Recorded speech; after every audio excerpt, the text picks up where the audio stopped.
This is Dale Tempest, and you're listening to the Fulham Focus podcast.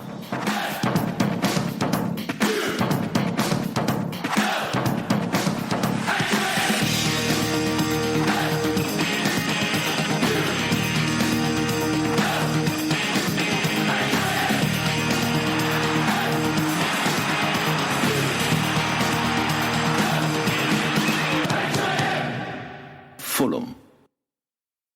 Hello and welcome to the Fulham Focus podcast. I have returned from Bristol in several pieces after drinking 12 hours straight yesterday. I knew this was going to be a tough one. This performance for me is divided between two types of people. The ones who say, we were great, we created chances, on another day that would be 3-1. Versus the people, like myself, who think that was beyond disappointing, crap final third display, awful crossing and set pieces, and we only had any desire to score or win the game once we started losing. Let's see if my co-hosts, Will and Baldo, can add some more depth to this never-ending Fulham dilemma, whilst keeping our eye on the table. Are West Brom the ones to now catch? See you in 5 seconds. Fulham. Hello, guys. Right, well, I'll just start with the actual opening stats, because we haven't done that before. So we had 56.9% possession to their 43.1. We had 19 shots to their 14, 5 on target to their 8. We had 7 off target to their 2, and we had 7 blocked to their 4. So on paper, in my opinion, Bristol were the better team in this game. But let's start with the opening lineup. Young Will, what were your thoughts when you saw what Scott Parker had decided to open with for this game? I think it's quite a recognisable lineup. I wouldn't have really expected much different. Maybe apart from Kamara coming in. I thought he was quite good. I'm sure we'll get onto that a bit later on. But he was. I think he offered something different to what Knockaert usually does. Midfield-wise, I think we were kind of all expecting it. Same as Christie coming in for Joe Bryan, who I think did all right. But obviously he did really well when he came on for Joe Bryan last week. But yeah, I think it's quite a self-explanatory lineup, apart from maybe Kamara for Knockaert. I think the lineup sort of speaks for itself for the most part. Now, unless there is an injury, I think 95% of Fulham fans can sort of guess what the lineup is going to be. I think the only real surprise, and we're going to talk about this later, is the fact that Kamara started. I've been a staunch advocate, probably going back to the promotion year, I think it was, that he's not a starter, he's an impact sub. And despite the fact that he's done so well being an impact sub, I think he needs to stay there. I still don't trust him enough to be a full-time starter at this point. But yeah, the rest of the team more or less picks itself at this stage of the season. Yeah, it was like a 4-1-4-1 sort of thing, really. It had sort of Harry Arter as the defensive midfielder, and you had Tom Cairney and Bobby Reid as sort of like a double number 10 role going forward. Now, I was coming to Bobby Reid. This was Bristol City's 125-year anniversary match, so their fans were really up for it. And, the first time Bobby Reid had returned to Ashton Gate, and he was given a good reception. Now, his header, this is the first chance, his header in the 27th minute was the best chance of the first half. And I'm sure he would have loved to have gone in against his old club, but he should have done better there, don't you think, young Will? I think there's a lot of chances we're going to mention about Bobby Reid in this game, but I feel like maybe the occasion got to him slightly. Yeah, I mean, I was watching it, and from the angle it was on, I just thought he scored. Yeah, and that's what he should have done really from there. Although obviously you're running into the box a bit of speed, and you got to get the trajectory right, the jump right, everything like that. But yeah, he headed it wide, and really he should have at least got it on target. But he didn't even trouble the keeper. Keeper didn't have to move, and yeah, it wasn't really that powerful either, to be honest. It's quite a light header. But yeah, he would have loved to score. I think he really wanted it. We, like you say, we'll probably talk about this later on, but the amount of shots he had, he could have scored a hat-trick, but yeah, should have definitely done better with that header. Reece, you were talking about AK-47, how you prefer him as an impact sub, but I thought, like Will in this game, actually, he was quite good. He made some clever passes, a really, really nice slick pass to Bobby Reid at one point. But the other thing is he hit the side netting moments after Bobby Reid's missed header. And he should have done a bit better, but his presence from the start made us look a lot more balanced in the side in general. Wouldn't you agree? I mean, him and Cavallero were swapping sides a bit, but I just give me your thoughts on AK. Actually, just elaborate a bit what you thought of him as a starter in this game as opposed to being the impact sub. Yeah, he's a very different winger to what Anthony Knockaert says, and the guys on Sky were saying it is that they're not really two wingers; they're sort of inside forwards, and it's whether or not they sort of work together. Yes, they swap wings, and they did sort of well. But Boubacar Kamara, what you want with Alexander Mitrovic is someone whipping the balls into him. You want traditional wingers. And if you look at the guys we've had in the past, Ryan Sessegnon was more of a traditional winger than in that sense. Even go back, Niskins Cabano, Flor Daite, even to a lesser extent, the lesser spotted Shea Ojo was a traditional winger. And, he was a fullback, but Matt Target, what you want is guys whipping the ball into the box for Alexander Mitrovic. And then Bobby Reid maybe picking up the scraps if Mitrovic doesn't get anywhere. So I think Kamara and Cavallero, they work fine. It's a bit weird. I don't think they work well as a team together. I think you need at least one traditional winger in that sense, and that's where I would have preferred Anthony Knockaert in that situation over Kamara. I do see what you're saying with that, but if Knockaert would actually cross. And the problem is, like you're saying, he is kind of a traditional winger that should cross, things like that. But for me, he doesn't. He spends too long on the ball. And he just doesn't get the ball in the box. Kamara, for me, yeah, he might not be the winger that crosses it all the time, stays out wide, and does play more of an inside forward. But I think he played really well. And I think there is still a bit of that maturity that needs to take place with a few of the decisions, like the side netting one. That's a bit of a stupid thing to do. But I think he brought more life to the game. And for me, he was our main threat against City. But yeah, I wouldn't be unhappy with him playing. But then again, I wouldn't be upset with Knockaert playing. So I don't really mind. But I think yeah. And the thing is, we've seen Kamara. We saw what he did, for Mitrovic's winner against Swansea. We know that he can cross the ball into the box, but for some reason he just isn't really consistent enough with it that would make me want to have him there as a full-time winger / inside forward, whatever you want to call it. Well, after 30 minutes, there was some classic showboating from Cav, who looked one way and then passed the other, which led to a corner. He then took the corner which went straight out of play. And for me, this really sums him up. So I'm just basically saying that I don't think any of our wingers are consistent at all at the moment. I don't think they have been for a while. I mean, one thing that Bristol did really well was exploiting our wings. Their fullbacks bombed forward and they had just so much pace. And I just feel like at the moment, there's just... Cavallero, for me, just wasn't having a particularly good game. Some people think he was great. Again, it's the divide between the two types of people that watch this match. But for me, I just feel like Cavallero needs to maybe sit a game out. Not that Cabano did much better when he came on for him, but there's just something wrong with our wingers. We go forward and then reverse it backwards. It's like watching, I don't know, like an amazing film that you're illegally streaming, but it just keeps buffering and it keeps going backwards and backwards. It's very frustrating to watch, wouldn't you say, Will? Because I think Cavallero wasn't very consistent either in this game at all. Yeah, I mean, he showed some of his class throughout the season with, some of them goals. It's known as the kind of traditional Cav goal now, but he's not consistent enough. But neither are any of our wingers. We've seen some magic from Knockaert, but he can't do it every game. Same as Kamara, he can't do it every game. But yeah, Cav, I don't know. He was, in Wolves' promotion season, one of their best players.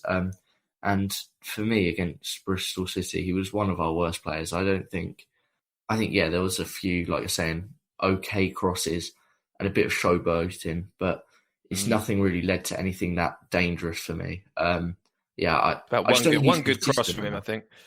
Yeah, exactly. And we just need... The thing is, it's hard to say because I really like Kamara, I really like Knockaert, and I do really like Cav.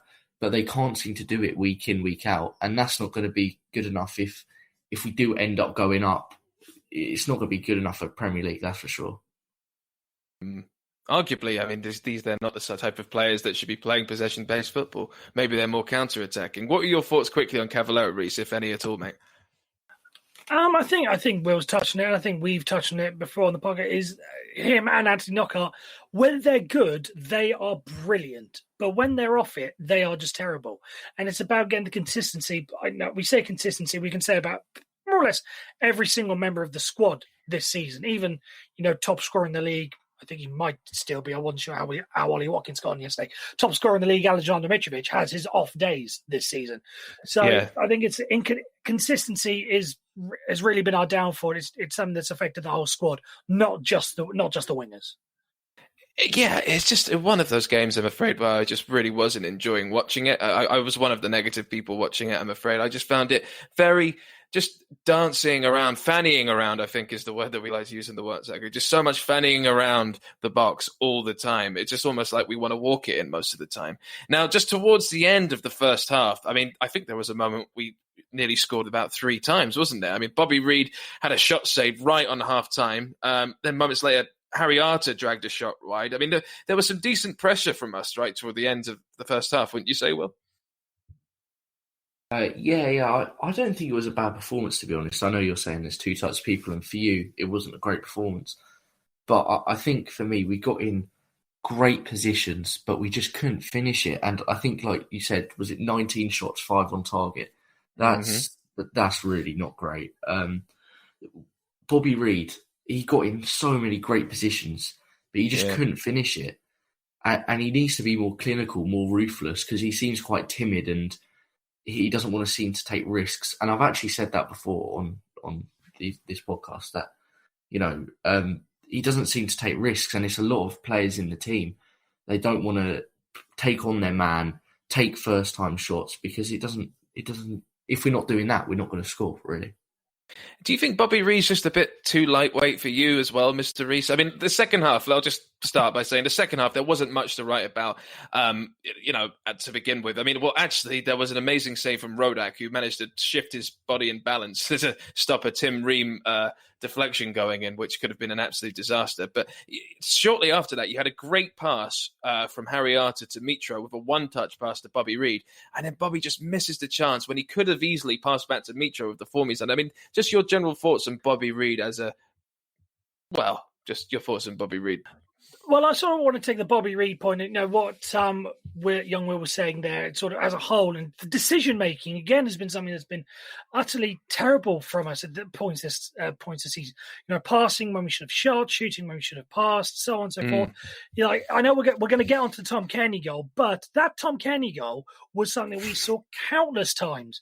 In the seasons under Slav, where he'd take risks from outside the box. You're thinking Leeds, you're thinking Newcastle away, countless others. I'm thinking even go back to the Kit Simmons days, where he scored a couple of beautiful goals. We just seem to be lacking that killer instinct and being willing to trying to create something rather than, as you say, fanning around or pissing around, whichever phrase you desire to use. And Bobby Reid is just an example of someone who was guilty of that, as is plenty of other players in the squad. Well, we'll mention Tom Cairney's goal because it was an equaliser. So let's first talk about the first goal that was scored. Now, Cavalier went off in the 66th minute and was replaced by Niskin Skabano, who I was actually quite excited to see. Pretty much invisible this game for me, but we'll talk about that. But a few minutes later, we found ourselves a goal behind, and I would just like to get your thoughts, young Will, on who you think was to blame for this Nahki Wells goal, because it looks like an absolute mess to watch again and again on the highlights. I think it could be a mixture between 3 different people to blame here, maybe. Yeah, I don't think it's good organisation from anyone, to be honest.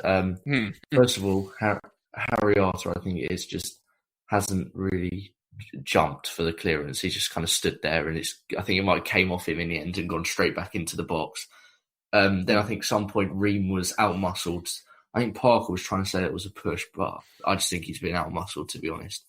Yeah. And then Cairney tries to do an overhead kick instead of trying to head it. Then Ream, to be fair, has tried his best to recover, while Hector and Christie haven't really moved for it. I guess it was on the other side of the box, but didn't really seem to help out.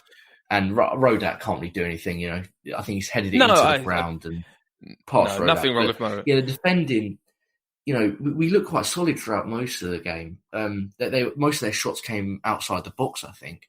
But it was just, I don't know, a bit all over the place. And it's things like that can cost us, because really, if we could defend that properly, there was a few errors that could have stopped that goal. Yeah. There were a couple of scary moments throughout the game. I remember there was a moment where I think it was like 4 or 5 of their players versus Tim Ream at one point. That was pretty scary. I mean, I was sitting in the home end, unfortunately, so everything seemed scary to me that game. Reece, talk to me about the goal. Yes, I think it's a catalogue of errors. There's about 5 or 6 people who you could argue take the blame. Will ran through it perfectly. I think Tim Ream, friend. Can we call Tim Ream friend of the show? Seeing as I bumped into him at the ice hockey the other day, I think we could officially say that Tim Ream is a friend of the show. We may as well. Tim Ream, love it. Tim Ream, absolutely love it. That was nice. Tim Ream was sort of just playing the warrior role. He was basically trying to make up and clear up the mess that everyone else was trying to make, because he was the one who went barreling in to get the header. Then it comes back in, which left Geldo, however you pronounce that geezer's name, unmarked. We all struggle, don't worry. Yeah, exactly. Yeah, Rodak, could have done better, but I'm not gonna. He comes very low on the list of people to blame on there. Yeah, it was just a disaster all over the shop. It was, bodies everywhere. It was like the casualty ward on Holby City. Wink, wink. Wink, wink. Very nice. The thing is, I mean, I can't blame. It's an inside joke, by the way, for everyone, for the people listening on Fulham Focus. I'm just stay tuned for, when is it, Jmac? May? I don't know, June? May or June. Just stay tuned, guys. Stay tuned. Mate, the thing is, I find Ream can't really do too much there. I mean, he's trying to do a 2-person job. I can't blame him too much. I think Mitro actually could have potentially headed the ball away, but he missed it.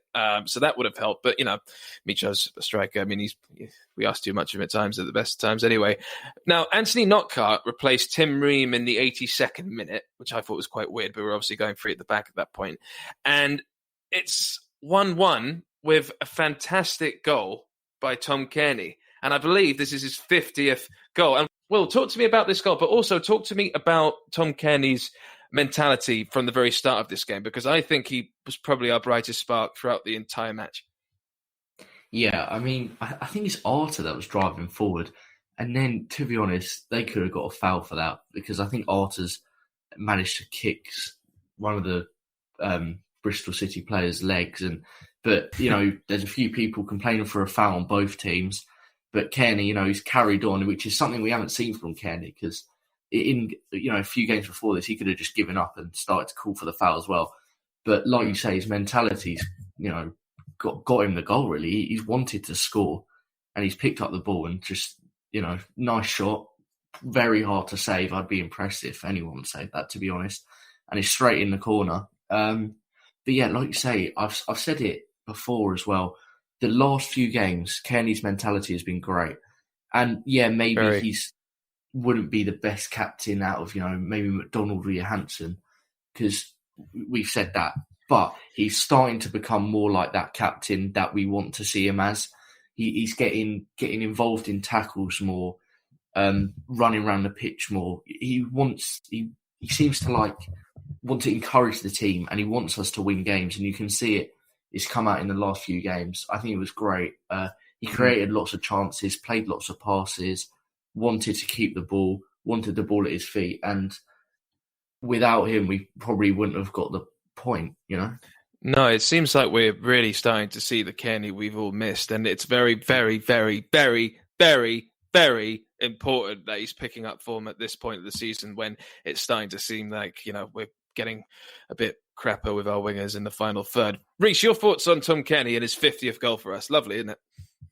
You saying it's very, very important he's picked up the form. I'd say that's a couple of games too late. Wouldn't anybody say that? The fact, why are we doing it now, not a couple of weeks ago when Leeds were faltering and we had the chance to overtake them? Where was the Tom Cairney form then? But anyway, I digress. Yeah, Tom Cairney. I sort of alluded to it earlier. That's what I want to see from him. We know he has it in his locker, but for some reason under Scott Parker, I don't know if it's him. I don't know if it's Scott Parker thing, if it's a style thing, or if it's a Tim Cairney thing.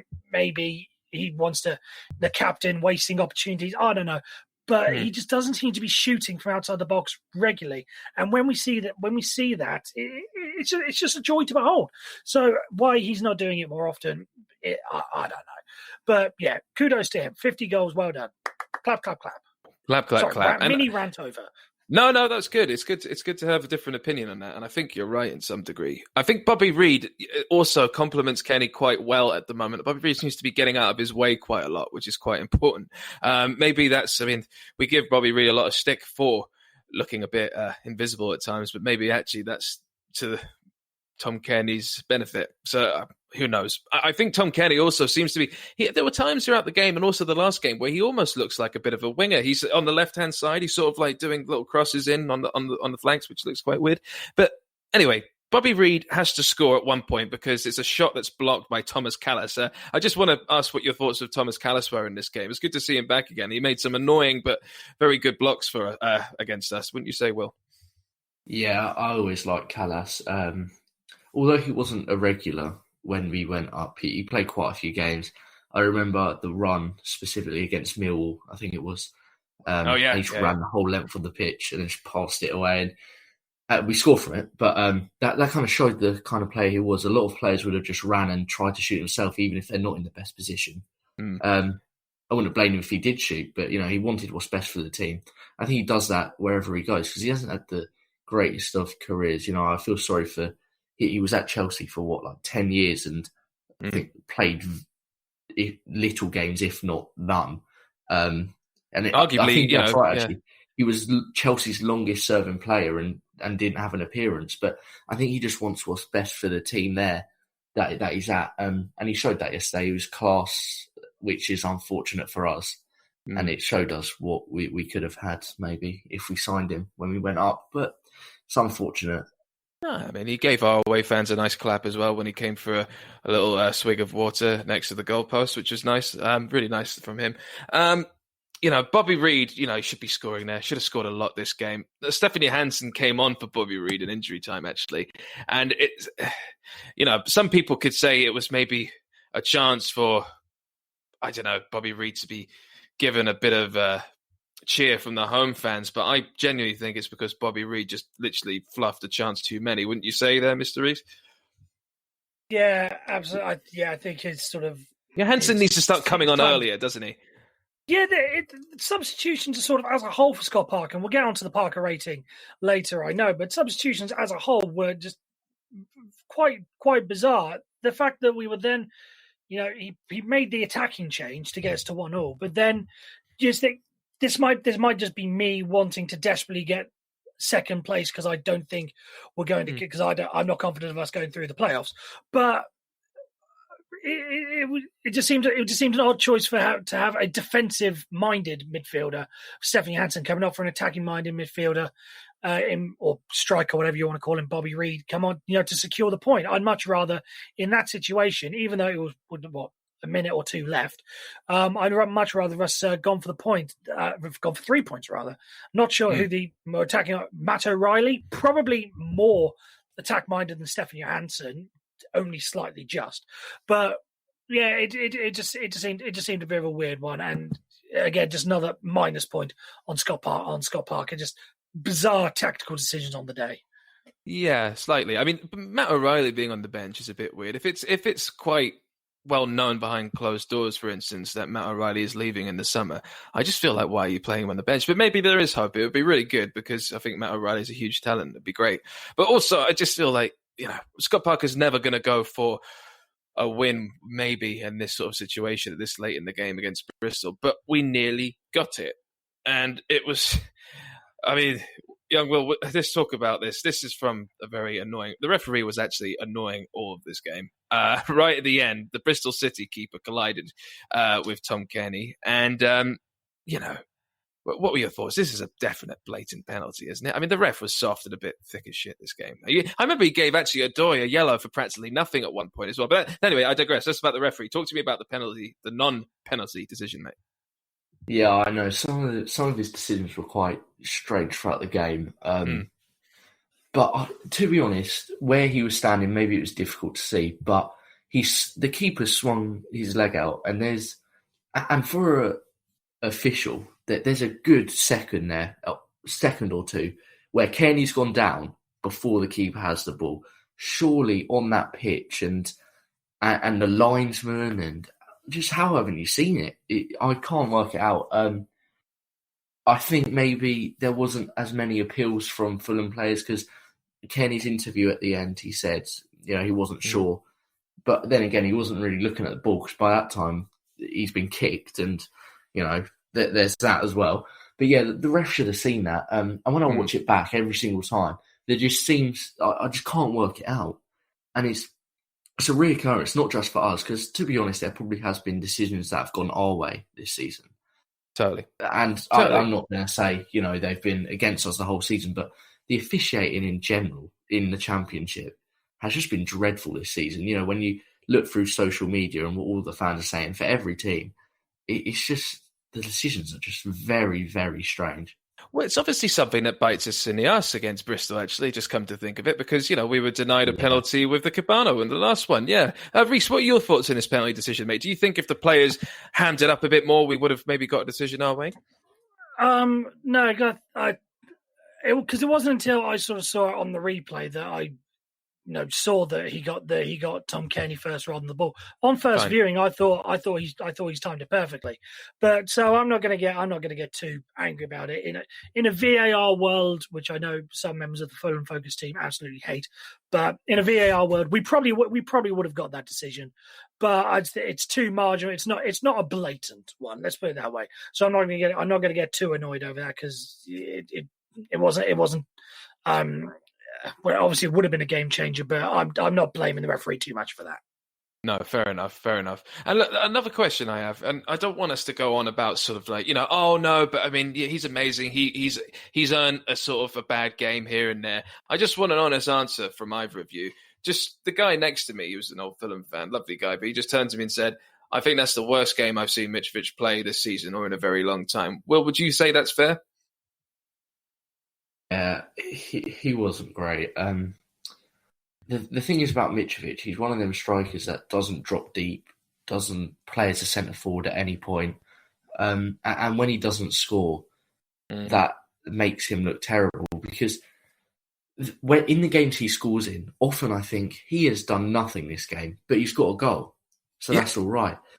And usually it's in the games where he doesn't score, where he runs around a bit more. But against Bristol City, he just didn't run. He didn't try to find space. And like we said earlier, maybe there's not enough crosses coming into the box, not enough movement forward. Yeah. But he was isolated. But again, there's no intention for him of him to try and get the ball for himself. And obviously he does rely on the players around him. But sometimes, he needs to hold up the play. He needs to play it to the players running around him. And we didn't really see any of that. But he's still world class. And like you said, he's won us points this season. Yeah, against Bristol City, he definitely could have done better. Yeah, I mean, look, Mitro we love him, and there's no long-term problem there, other than potentially leaving in the summer if we don't go up. But yeah, it's just one of those days for him. But, I'm sure it'll be fine. Leeds ended up winning 2-0 at home against Huddersfield to go top of the league. And West Brom, lucky for us, drew 0-0 against Swansea. Forest lost 3-0 at home to Millwall on Friday night. I've got a feeling, Millwall are going to creep into these playoffs. And Brentford absolutely smashed Sheffield Wednesday 5-0. Now, this leaves us still third, comfortably in third, 6 points behind West Brom, who are second. And we're 4 points ahead of Brentford, who are, fourth. And a win on Friday night against Brentford puts us 7 points between us and them and leaves us 3 behind West Brom, who play at home on Saturday lunchtime against Birmingham. That's going to be quite tasty. It's all getting quite tasty now, isn't it? Wouldn't you say, Mr. Reese? We're doing a Brentford preview midweek, but just talk to me about, what's going on outside on the table at the moment. Well, that was a hell of a mouthful with all those permutations, it must be said. Thank you. But yeah, I don't know. I sort of opened up my thought of, I joked on social media that, I gave the old Animal House line, it ain't over till we say it's over. Wasn't over when the Germans bombed Pearl Harbor line. I gave that joke, the line, but that was really a joke.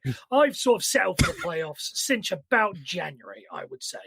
Basically, so I'm not really going to get all this fuss. I think we're probably pretty much safe when it comes to a playoff spot. We're 9 points clear of Bristol City at the moment. If we were to win on Friday night, God help us because we're going to need it. 7 clear of Brentford. I think that probably more or less locks us up for a playoff spot. But as I've said, I can't see us winning the playoffs. So I don't know. I'm just pretty much relaxed about this whole thing because I don't see us getting promoted. So I'm not going to get all excited or disappointed at it because I've sort of accepted that fact pretty early. So sorry to put a downer on the whole thing. No, that's lovely. That's right. Well, that's negative, Nigel. I'm going to talk to positive Percy. Will, what would you like to say about this?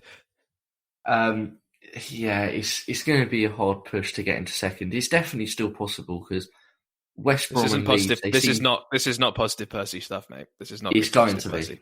It's going to be. No, West Brom and Leeds. One of them seems to slip up at least every week. So there's still a chance.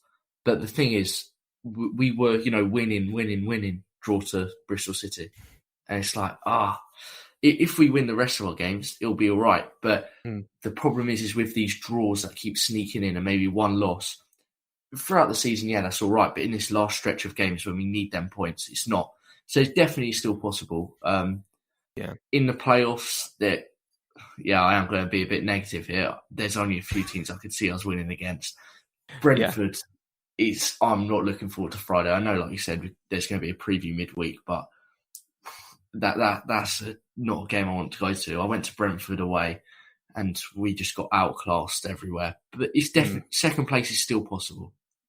It is still possible. I think this Friday against Brentford, like we say, we're doing a preview, blah blah blah, is that it is a very good opportunity as an audition to sort of find out how we could fare in the playoffs. We haven't done great against the top 6 teams, but if we can pull off a type of result, I mean, unfortunately, I think the general consensus is, a draw would be a decent result against Brentford because that's how high flying they look at the moment. But it could really be a good audition to prove how we could fare in the playoffs because it is a knockout competition once again. And the positive people would say that form goes out the window entirely once you're in them. So who knows? Maybe. I'll just go to you, Reece. If there were 2 teams that you'd like to face, semi-final and then final, who would they be roughly in the playoffs? And they have to be actual teams in the top 6 if you had to pick first round and second. Just taking a look at the table, I wouldn't be too disappointed if things ended up as they were.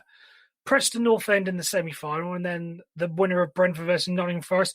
I think Nottingham Forest have been quite iffy, but I think on their day, Nottingham Forest could beat Brentford. So, and I know we played terribly. I know we played terribly against them earlier in the season, but I'd much rather us lose to Nottingham Forest in the final than lose to Brentford. I think we've discussed this on the group we've discussed this permutation so many times. In fact, I think you, Jmac, have brought this up the most. You're the one who seems to be the ringleader of the whole Brentford are going to go up. What a terrible time for us all scenario. Yeah. And I'm not looking forward to a Fulham Brentford playoff final. It would just be far too much. And I think I said this, discussing after the game yesterday. I don't think I could stand it because I think what we could stand to lose in losing to Brentford far outweighs what we would win in terms of what we'd gain in terms of beating Brentford. It just doesn't bear thinking about losing in that playoff final. I understand. I understand entirely. Negative Nigel once again. No. I completely get your point. It's interesting when I speak to a couple of mates who are Brentford fans, which is mad that I have mates who are Brentford fans, but they say to me that they actually really want to face us at Wembley, which tells me a lot more about how they think they'll fare. Do you know what I mean? Because I don't think any of us want to face Brentford at Wembley because we know that it could end up quite painful. Will, just your thoughts on who you'd like if we do remain third in the playoffs and who you'd like in the first leg and second leg. Yeah, I mean, if the third, fourth, fifth, and sixth stays how it is, I'd have to say the same. Brentford, Brentford, I would not want to, face in the final. But Preston, I think, would be the most I'd be the most confident with, and then probably Forest in the final. But we still got to play them away, so we'll have to see. There's a few teams still outside of the playoffs that I would be confident with. I wouldn't be that confident with Bristol City, as we've seen, but You know, Millwall, Cardiff, Blackburn, Swansea, they're all Millwall within can get 3 in. points. Yeah. They're all within 3 points or 6. So, again, that could go down to, you know, the last few games, and that could completely change my confidence. But, it's going to get hairy. There's a few teams where I'd be like, yeah, we can win this. And there'd be a few teams where I'd be like, oh, please, no. But if we do beat Brentford in the final, it would make the final so much better. Yeah. But just because of the confidence, I just wouldn't want to take that risk. Well, look, who knows, mate? You know, on the 18th of April, we face West Brom, and it could be that game that decides who takes second place. And if we do that, then and win the rest of the games after that, I don't know. I mean, it would take a bit of a sharp miracle to do that, I think, personally, but it could happen. And we're all in this together now. We've all done the sort of, we don't think that Scott Parker has been the right manager for this mold of team, but we're beyond that now. We need to all come together and push on and be positive and hope that we can come through this. Now, let's talk about your Parker rating so we can all bring this back to where we began. So, Mr. Rees, give me your Parker rating. It's gonna be a 5 for me. He didn't. The team. He's sort of hampered by injuries, so you can't really expect anything there. Did let down there. But just during his game, his tactical decisions during the game just didn't really inspire much confidence in me. And the fact that we had to wait for the goal to go in to change and be more attacking, it just didn't inspire me at all. So I think it's going to be a 5 personally. 5 for Mr. Rees, and for you, young Will. Yeah, I'd have to agree. It could be a 4 or a 6, but I'm going to go in the middle. I'm going to say 5 as well. The subs, Johansson so late on, as a defensive-minded midfielder, like we said earlier, I'd either like to see him start or like to see someone more attacking come on when we need to push for 3 points. The starting lineup, I think, quite self-explanatory. That nothing wrong with that, but the way we set out. I've said it, I'll say it again. He's not encouraging them to take enough risks. We're not pushing forward enough. We're not getting the ball into the box enough. And whether that's because, you know, we don't have the skill to do that, I don't think that's the case, because we've done it in the promotion season. I think it's more we've been told to, you know, Parker always says this, keep a structure. That structure's all good and well to you know, keep hold on. But when we need goals, sometimes we've just got to take risks. And Parker always says, you know, that this team needs a structure, this team needs this team needs that. And again, that's good. I think as a coach, he'll learn over time that sometimes you need to change things, because he just doesn't seem to want to change at the minute. But again, we'll see what happens. We've still got a few games left before the end of the season. And whether we'll start taking risks can really decide the end of our season. Yeah, I think Scott Parker sees himself as quite a bit of a Socrates in some ways. He keeps talking about how he wants to change the culture of Fulham and how we play. And I still don't really know what the fuck he's talking about, to be honest. But I mean, he seems very... I can see that we are a lot better defensively, and I feel one of the most comfortables I've felt about us being defensive for a long time. So kudos to him for that. But it's come at a sacrifice of looking so blunt and boring going forward. And, you know, stop reversing and sideways and walk it in doesn't work. You know, just a lack of energy. And I just, again, think it was very, very telling that we only decided that we had any sort of kahunas, as Troy Deeney would say, to actually win this game was when we started losing. That's the only time I noticed a difference in energy and when we started playing, when we started losing. And that's what worries me a little bit. But who knows? I'm going to give Scott Parker a 5.5, I think, just because I think maybe at about the 60th minute I said I would have taken a draw, and I'm glad we got back in it. And who knows? A point at Ashton Gate might be something we look back on fondly. Or miserably. I don't know. All right. Well, thank you very much to my co-host. Thank you very much to all you listening at home. If you like what you hear, please tell your friends about us. We're on Spotify, we're on Instagram, we're on Facebook, we are on Twitter. Tell your friends. We appreciate the support. And we will be back midweek with a preview of Brentford, where we will also be talking with a Brentford fan and his thoughts of Fulham FC. Should be quite interesting. All right. Stay safe. Thank you very much.